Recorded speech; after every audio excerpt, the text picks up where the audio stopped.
Hello leaders, my name is Charlie Allo, and this is the 135, where we take one topic, 3 questions in 5 minutes. And today I have Pastor Jeff Abels with us today, and we're going to tackle the topic of facilitating an altar call.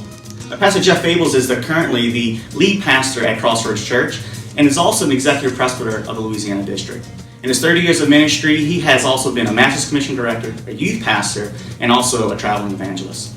Pastor Jeff, thanks for joining us. Thanks, Charles. Great to be with everybody today.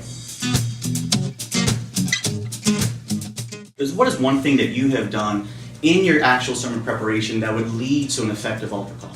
You know, I think a lot of times the mistake we make is we'll put hours and hours and hours into the message itself, the outline, right. How we're going to present it, and we just give no thought whatsoever to how we're going to tie it to any kind of response at the end. And that's a huge mistake because, again, like I stated earlier, I think it's one of the most important things we do. Right. And so I'll think that through. As I'm preparing the message, I'll be thinking all along, okay, how am I going to tie this in at the end to an opportunity to respond on both of those different platforms of response, both to the message itself and the subject matter we've dealt with, and then a response to the gospel as well. How can I turn it towards that gospel invitation? What is one thing you learned over the years that helped you discern the leading of the Holy Spirit? Well, I think the most important thing to keep in mind in following the leadership of the Holy Spirit in the response that you're going to give is just to realize that He truly is omnipresent. So we tend to think of the leading of the Holy Spirit as something that only happens in the moment. But He's already there. Before you ever get there, He's already there. And if I'm a week out preparing my message, I don't have to wait till I get into that moment to really tap into how He's leading me and how He's directing me for the moment that I will be in a week from now. And so I think if we approach our whole preparation along those lines, yes, there will be some impromptu things that happen, and following the leading of the Holy Spirit is a thing that we have to develop over time, and we don't have to be afraid of that. He's bigger than our mistakes. But if we allow God to be God, then that omnipresent characteristic of God will allow us to prepare for what the Spirit wants to do with that response a week from now, even a month from now, or even a year from now. Right.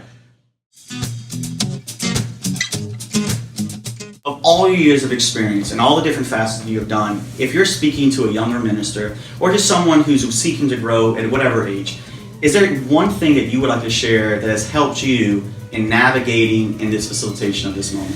Well, I think the most important thing I could say is always give an opportunity to respond to the gospel. You don't know if you'll ever get that opportunity again. And I think to flirt with the idea of, well, let's leave them wanting more, let's leave them asking questions. I have just far too great of a respect for this opportunity God's given me that I might never get again to cast that net and see what God might do in someone's heart. So I would say always, always, always give people that opportunity to respond to the gospel. Well, that's great.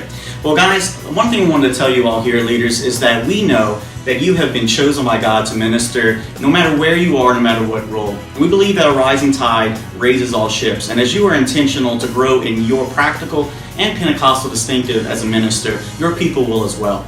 And so this is our first time talking about Pentecostal distinctive in the sense of the altar call, but there will be many more applications that we'll be doing over the following months. Next month, just want to let you know that Steve Amaro, very own Steve Amaro, is going to be joining us for the Rev Connection Call on July 14th at 10 a.m. And he's going to be speaking on how to create an ownership for your group and your ministry, as well as a family atmosphere. And so if you're wanting to be a part of that, log in at the www.therevonline, or if you know anyone else who wants to be a part of this and needs more resources, feel free to give them our information and have them plug in. This is the 135, where we have one topic, 3 questions, and 5 minutes. God bless, and we'll see you next month.